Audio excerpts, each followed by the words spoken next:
कि श्री विश्व हिंदू परिषद के श्री रमेश गुप्ता जी भी यहाँ उपस्थित हैं और आपने मंच पर रामायण जी का और भगवान श्री रघुनाथ जी का पूजन किया और आपका वक्तव्य भी हुआ।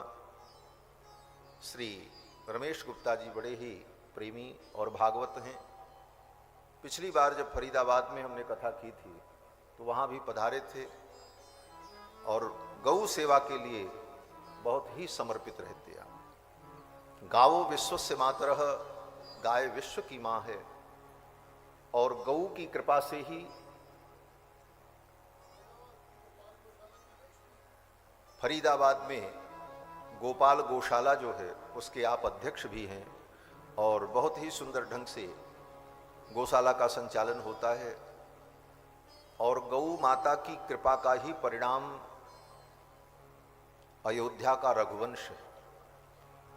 जिस रघुवंश में रघुनाथ जी प्रकट हुए और जिन रघुनाथ जी के कारण अयोध्या और रामायण और राम नाम की महिमा सारे विश्व में है, उन रघुनाथ जी का वंश भी तब आगे बढ़ा जब गौ माता की कृपा हुई। सोचो, महाराज दिलीप को कोई संतान नहीं थी। गुरु जी के चरणों में जाकर के निवेदन किया वशिष्ठ जी के चरणों में, गुरुदेव आप कृपा करो मेरा वंश आगे बढ़े। तो गुरुदेव वशिष्ठ ने कहा, मेरी गौ जो है नंदिनी कामधेनु, इस नंदिनी की सेवा करो।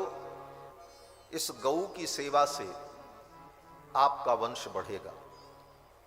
दूसरा कोई राजा होता तो कहता अब हम गाय चराएंगे राजा होकर के, लेकिन गुरु की आज्ञा सर्वोपरि होती है।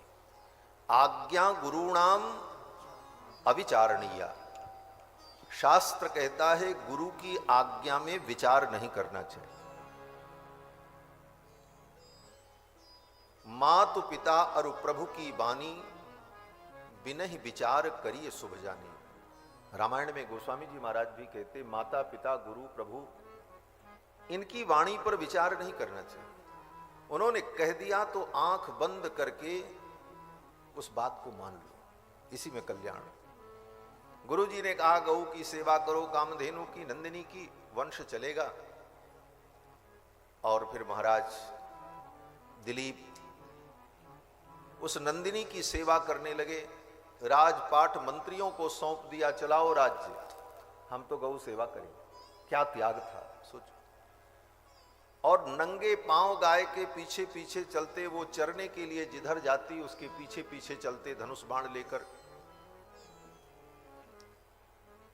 डंडा लेकर के गाय नहीं चराते थे। जैसे पशुपालक डंडा लेकर के गाय चराता है तो अपने मन के अनुकूल गाय को इधर हाँकता है, इधर चलो इधर चलो ना। नंदिनी अपनी इच्छा से जिस दिशा में चलती उसी दिशा में जब बैठ जाती थी तब बैठते थे, वो खड़ी हो जाए तो खड़े हो जाते। वो पानी पीती तभी पानी पीते थे। महाकवि कालिदास रघुवंश महाकाव्य में जब वर्णन करते हैं दिलीप की गो सेवा का, तो वहां पर कहते हैं कि जलाभिलाषी जलमाददानाम छाएवताम भूपतिरन्वगच्छत्। जलाभिलाषी जलमाददानाम, जब नंदिनी पानी पीती थी तब महाराज दिलीप पानी पीने की इच्छा करते थे। तब तक पानी नहीं पीते थे जब तक नंदिनी न पीती। छाएवताम भूपतिरन्वगच्छत्, जैसे छाया होती है, आपकी छाया, आप बैठो तो छाया भी बैठ जाएगी, आप खड़े हो तो छाया भी खड़ी हो जाती, आप चलने लगो तो छाया भी चलने लगती है। तो जिस प्रकार छाया होती है उसी प्रकार नंदिनी के पीछे पीछे छाया के समान महाराज दिलीप चलते थे। छाएवताम भूपतिरन्वगच्छत्। और उनकी सेवा से नंदिनी इतनी प्रसन्न हुई, महाराज वशिष्ठ प्रसन्न हुए। घटना तो बड़ी लंबी है लेकिन संक्षेप में कहें उनके धर्म की परीक्षा लिए एक सिंह आया और सिंह ने गाय के ऊपर आक्रमण कर दिया। महाराज दिलीप धनुष बाण लेकर के उस सिंह को मारने चले तो उनके हाथ धनुष बाण में चिपक गए और वह सिंह मनुष्य की भाषा में बोलने लगा और उस सिंह ने कहा, ये मेरा आहार है, मैं इसे खाऊंगा। महाराज दिलीप ने कहा कि इसे छोड़ दो, आप कोई देवता हो, दिव्य पुरुष हो, जो भी हो, आप इसे छोड़ दो। सिंह ने कहा, मेरा आहार है, आहार पर व्यक्ति का अधिकार होता है। तो महाराज दिलीप ने कहा, तुम्हारा आहार मांस है, तो मेरे शरीर का मांस खा करके तुम तृप्त हो जाओ और इस गौ को छोड़ दो। और अपने आप को समर्पित कर दिया उस सिंह के सामने खाने के लिए। गौ की रक्षा के लिए अपना उत्सर्ग करने को तैयार हो गए। इतना बड़ा त्याग देखकर दिलीप का कामधेनु बोल पड़ी, तुम्हारी सेवा से मैं प्रसन्न हूं, वरदान मांगो। दिलीप ने कहा, मुझे संतान की प्राप्ति हो। कामधेनु ने कहा, मेरे दुग्ध का प्रसाद ग्रहण कर लो, संतान की प्राप्ति होगी। दिलीप ने कहा, महाराज दिलीप ने कहा, जब तक गुरुदेव की आज्ञा नहीं होगी तब तक आपका दुग्ध मैं कैसे ले सकता हूं। आप तो गुरुदेव वशिष्ठ की कामधेनु, किसी की गाय हो और कोई जाकर के दूह ले और दूध पी ले, ऐसा नहीं होता। राजा दिलीप ने कहा, गुरुदेव की आज्ञा होगी और उनकी आज्ञा के बाद ये प्रसाद मुझे प्राप्त होगा तो मैं ग्रहण करूंगा। और फिर जब नंदिनी आई और गुरुदेव ने आज्ञा दी और कामधेनु के दुग्ध का प्राशन किया, तब उनकी पत्नी अंतर्वतनी हुई इस सेवा के प्रभाव से, और गर्भ में जो बालक आया उसी का नाम रघु हुआ है, जिसके नाम पर ये रघुवंश आगे बढ़ा। उन्हीं का ये वंश रघुवंश है, तो गौ माता की सेवा का ही फल। और भगवान का अवतार भी गौ की रक्षा के लिए ही होता है। विप्रधेनु सुर संत हित लीन मनुज अवतार, निज इच्छा निर्मित तनु माया गुण गोपाल। तो भगवान की ऐसी पवित्र पावन भूमि श्री अयोध्या धाम में हम सभी लोग रामायण जी की पावन चर्चा का शुभारंभ कर रहे हैं। जहां पर आप लोग बैठे हैं, ये स्थान आज से लगभग 40 वर्ष पूर्व यहाँ पर सरयू जी की धारा बहती थी। हम लोगों ने अपने बचपन में देखा है, क्योंकि हमारा तो जन्म भी इसी अयोध्या में हुआ और यहीं आज भी हैं, और जन्म कर्म सब कुछ इसी अयोध्या की भूमि में। तो बचपन में हम लोग यहाँ रथ यात्रा में आया करते। महाराज जी को, रामायण जी को भी, इनको भी मालूम होगा, कुठारी जी को।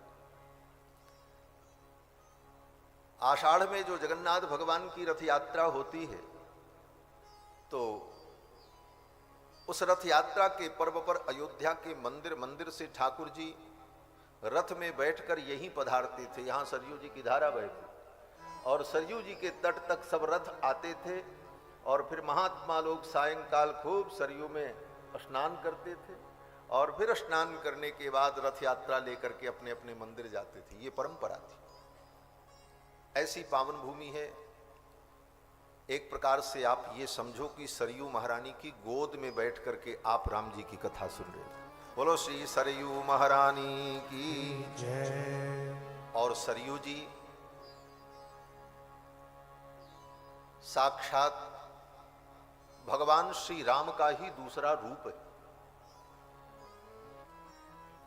सरयू कोई बहता पानी नहीं है, और सरयू केवल नदी मात्र नहीं है, अपितु परब्रह्म परमात्मा ही द्रवीभूत होकर सरयू के रूप में प्रवाहित होते। भगवान शंकर वर्णन करते हैं कि अयोध्या च परम ब्रह्म सरयू सगुण पुमान। सरयू जी सगुण ब्रह्म है। परब्रह्म परमात्मा ही सरयू के रूप में, जल के रूप में प्रवाहित होते। और सरयू जी की कथा का प्रसंग आएगा। सरयू महारानी भगवान के नेत्र से प्रकट हुई है।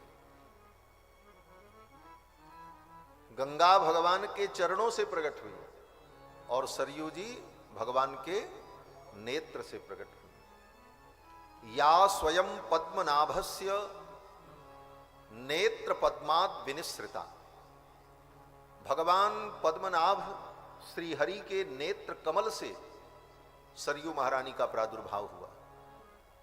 ब्रह्मा जी की तपस्या को देखकर भगवान के आंखों में प्रेमाश्रु आ गए। जैसे अपने बच्चे के त्याग और तपस्या को देखकर पिता भावुक हो जाता है, पिता की आंखों में अश्रु आ जाते हैं अपने पुत्र की तपस्या, त्याग और सेवा को देखकर। उसी प्रकार ब्रह्मा जी के तप को देखकर भगवान श्री हरि के नेत्रों में आंसू आ गए और वो आंसू नीचे टपके और वो भूमि पर गिरते उसके पहले ही ब्रह्मा जी ने उसे अपने अंजुलि में रोक लिया और भगवान श्री हरि के उसी अश्रु बिंदु को अपने कमंडल में रख लिया और फिर ले जाकर के मान सरोवर में उस जल को स्थापित किया। मान सरोवर में स्थापित किया और फिर वही जल वहां से जब प्रवाहित हुआ तो सरोवर से प्रवाहित होने के कारण उस जल की धारा का नाम सरयू पड़ा। सराज जाता सरयू, सर से प्रकट हुई इसीलिए उनका नाम सरयू पड़ा। तो सरयू जी भगवान के नेत्रों से प्रकट हुई।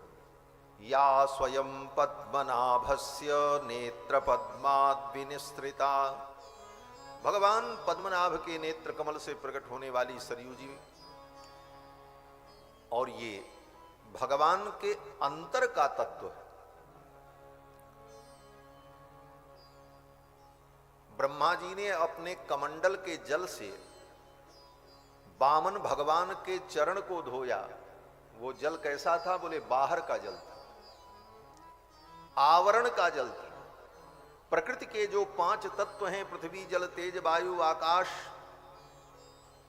उन 5 तत्वों में जो जल तत्व है उस जल तत्व से ब्रह्मा जी ने भगवान का चरण धोया और उस जल का भगवान के चरणों से स्पर्श हुआ तो वो जल इतना पवित्र हो गया कि सारी त्रिलोकी को पवित्र करने वाला हुआ, जिसको हम गंगा कहते हैं, भागीरथी कहते हैं। और जो जल भगवान के अंदर से निकला, आंख से जो जल निकलता है वो कहीं बाहर से थोड़ी आता, भीतर से ही तो निकलता। भगवान के श्री विग्रह के अंदर विद्यमान जो तत्व है वही तत्व जल बन करके निकला और वही सरयू जी। या स्वयं पद्मनाभस्य नेत्र पद्माद विनिसृता।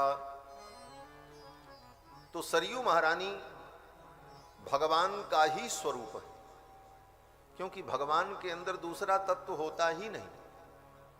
हमारे आपके शरीर में पानी भी है, मिट्टी भी है, अग्नि भी है, वायु भी है, आकाश भी है। ये 5 तत्व हमारे आपके शरीर में है और ये 5 तत्व से शरीर बना है। छित जल पावक गगन समीरा, पंच रचित यह अधम शरीरा। लेकिन भगवान का शरीर, भगवान का जो विग्रह होता है वह 5 तत्व से निर्मित नहीं होता, अपितु वह सच्चिदानंदमय होता है। भगवान का विग्रह एक ही तत्व सच्चिदानंद तत्व से ही निर्मित क्या कहा जाए, ये निर्मित शब्द भी गलत हो जाएगा।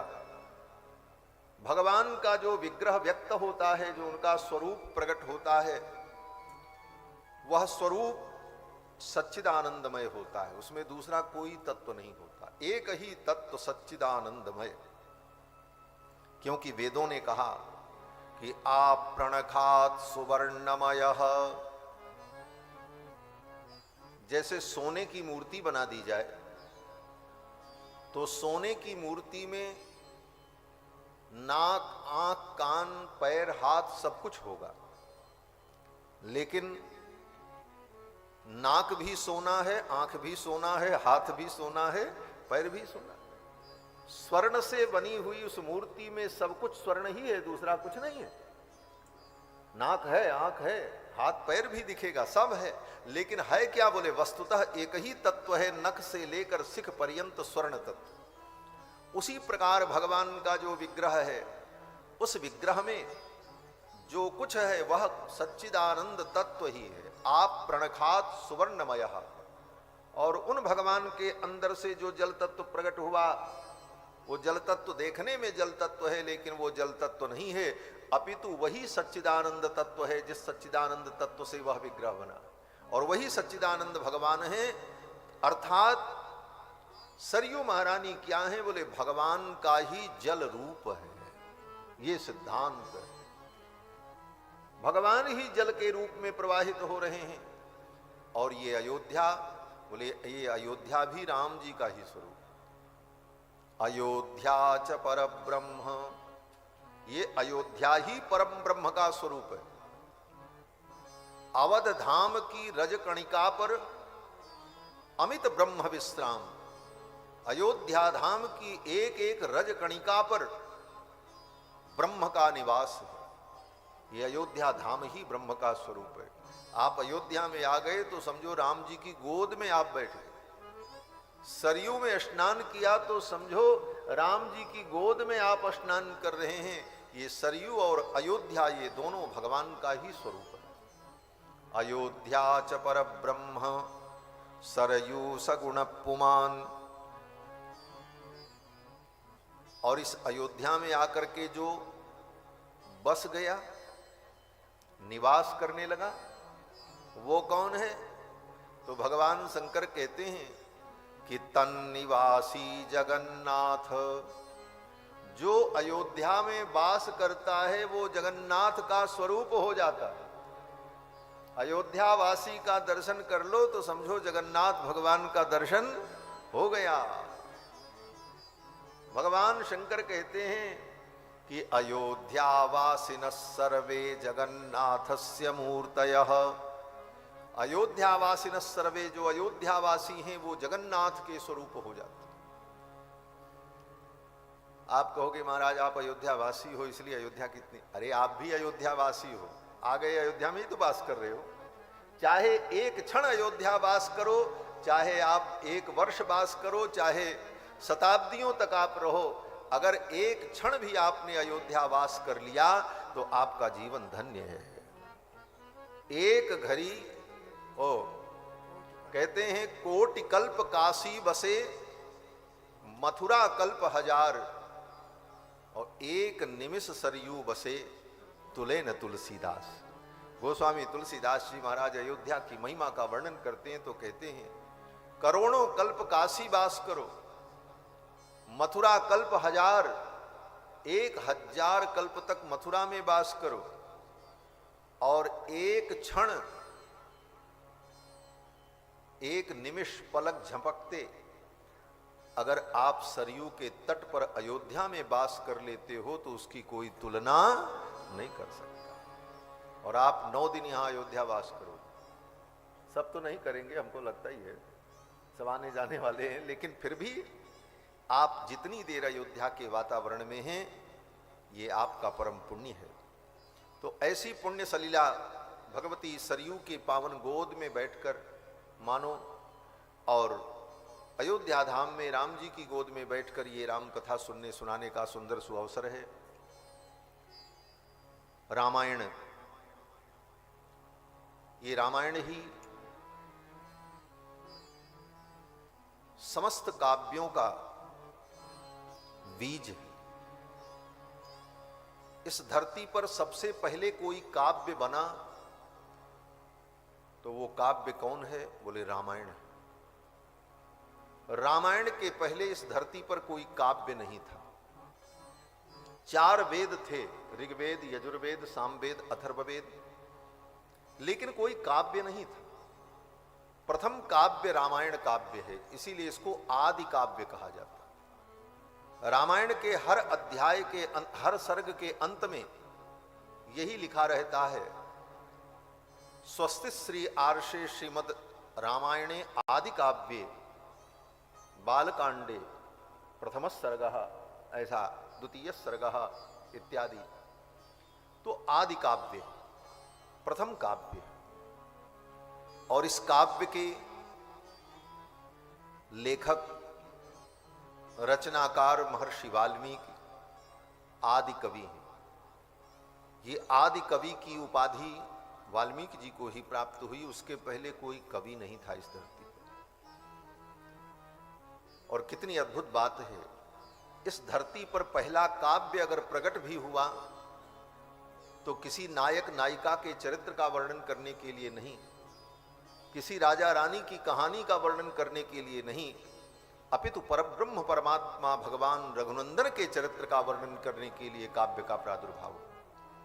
यह इसका वैशिष्ट्य है। और ये रामायण महाकाव्य वेदावतार है। हमारे आचार्य जन इस बात को स्वीकार करते हैं, सभी आचार्य, भगवान शंकराचार्य, रामानुजाचार्य, निम्बार्काचार्य, मध्वाचार्य, जितनी सनातन परंपरा के आचार्य महापुरुष हैं, एक मत से वे लोग स्वीकार करते हैं कि ये रामायण चारों वेदों का अवतार है। चारों वेदों ने संयुक्त रूप से महर्षि वाल्मीकि के द्वारा रामायण का अवतार लिया। जैसे भगवान ने दशरथ जी को अपना पिता बना करके अवतार लिया, तो चारों वेदों ने भगवान का गुणगान करने के लिए महर्षि वाल्मीकि के माध्यम से रामायण के रूप में अवतार लिया। वेद वेद्ये परे पुंसी जाते दशरथात्मजे, वेद प्राचेदसादासीत् साक्षात् रामायणात्मना। वेद वेद्ये परे पुंसी, वेद वेद्य परम पुरुष परमात्मा जाते दशरथात्मजे, जब वो दशरथ नंदन बन गए तो वेदों ने भी विचार किया हम भी अवतार ले लें। मेरे आराध्य ने अवतार लिया तो मैं भी अवतार ले लूं। तो वेदों ने महर्षि वाल्मीकि के माध्यम से अवतार लिया। वेद प्राचेदसादासीत् साक्षात् रामायणात्मना। और महर्षि वाल्मीकि ने देवर्षि नारद के द्वारा राम कथा सुनकर और ब्रह्मा जी के द्वारा आशीर्वाद प्राप्त करके भगवान श्री राम के संपूर्ण चरित्र को लिपिबद्ध किया 24,000 श्लोकों में। श्रीमद् भागवत महापुराण में तो 18,000 श्लोक, इसमें 6,000 श्लोक और ज्यादा है, 24,000 श्लोक। और महर्षि वाल्मीकि ने जब इस रामायण की रचना की, उस समय राम जी अयोध्या के सिंहासन पर विराजमान होकर अपनी प्रजा का पालन कर रहे थे। राम जी की राज्य लीला चल रही थी। रावण का वध हो चुका था, राम जी का राज्याभिषेक हो गया था। राज्याभिषेक के बाद राम जी ने लोकापवाद के कारण अपनी प्रजा की मनोभावना को देखकर सीता जी को महर्षि वाल्मीकि के आश्रम में भेज दिया था। जानकी जी का भगवान से विश्लेष हो गया था।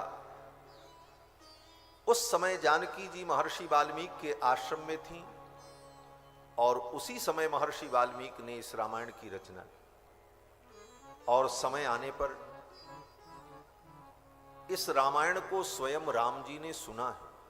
जो कथा आप सुनने जा रहे हैं, इसी कथा को, इस रामायण को राम जी ने स्वयं बैठ करके सुना है। इससे ज्यादा महत्व और प्रामाणिकता क्या कही जा सकती है कि स्वयं इस ग्रंथ के नायक ने बैठकर पूरी कथा को सुना है। भगवान श्री राम, और केवल भगवान श्री राम नहीं, हनुमान जी महाराज, भरत भैया, लक्ष्मण, शत्रुघ्न, तीनों माताएं, मां कौशल्या, कैकेयी, सुमित्रा, और तीनों बहुएं मांडवी, श्रुतिकीर्ति और उर्मिला, सीता जी तो वाल्मीकि जी के आश्रम में थी,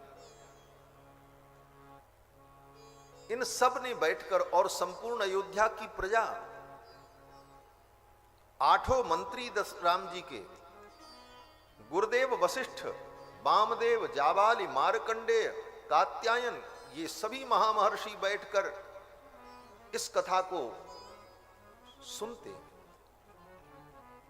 और इस कथा को सर्वप्रथम कुश और लव ने, राम जी के पुत्र ने, राम जी के दरबार में इसे गा करके सुनाया और इन सब लोगों ने सुना है। यह इसकी महत्ता है। भगवान श्री राम का चरित्र अद्भुत है। भगवान श्री राम परम तत्व है। परम तत्व परमात्मा सर्वेश्वर भगवान नारायण ही श्री राम के रूप में, और श्री राम के रूप में क्या कहा जाए, 4 रूपों में, श्री राम, लक्ष्मण, भरत, शत्रुघ्न, 4 रूपों में भगवान इस अयोध्या की धरती पर प्रकट हुए। कृत्वात्मानं चतुर्विधम, और जैसे भगवान श्री राम की पावन जन्मभूमि, जहां पर आज भव्य मंदिर बना हुआ है, 500 वर्षों की लड़ाई के बाद पुनः हमने अपने उस स्वाभिमान को प्रतिष्ठापित किया और भारत में ये जो कलंक था वो कलंक मिटा, राम जी का मंदिर बना और राम जी अपने परिवार परिकर के सहित विराजमान हुए श्री राम जन्मभूमि में। जो व्यक्ति अपने जीवन में एक बार भी आकर के राम जन्मभूमि का दर्शन करता है तो उस भूमि का प्रभाव है कि फिर उस व्यक्ति को संसार में कभी जन्म नहीं लेना पड़ता है। राम जी ने इस धरती पर जन्म इसीलिए लिया कि मेरे जन्मस्थान को जो देख लेगा वो फिर संसार में कभी जन्म नहीं लेगा, आवागमन से उसे मुक्ति की प्राप्ति हो जाए। ये पुनरपि जननम पुनरपि मरणम पुनरपि जननी जठरे शयनम, बार बार जन्म लेना, बार बार मरना, बार बार मां के गर्भ में आना, इस संसार के आवागमन से मुक्त हो जाए। तो जैसे राम जी की जन्मभूमि है, वहीं बगल में भैया भरत की भी जन्मभूमि है, क्योंकि तीनों माताओं के महल अलग अलग थे। मां केकई का महल अलग, मां कौशल्या का महल अलग, सुमित्रा जी का महल अलग। वहीं राम जन्मभूमि के बगल में सुमित्रा भवन, जहां पर लक्ष्मण और शत्रुघ्न का जन्म हुआ। उत्तर तरफ राम जन्मभूमि से महारानी केकई का स्थल केकई भवन, जहां पर भैया भरत का जन्म हुआ। तो इस अयोध्या की पावन धरती पर 4 रूपों में भगवान ने अवतार लिया। कृत्वात्मानं चतुर्विधम, 4 रूपों में भगवान प्रकट हुए, श्री राम, लक्ष्मण, भरत, शत्रुघ्न। और भगवान श्री राम ही एकमात्र समस्त प्राणियों के शरण और रक्षक हैं।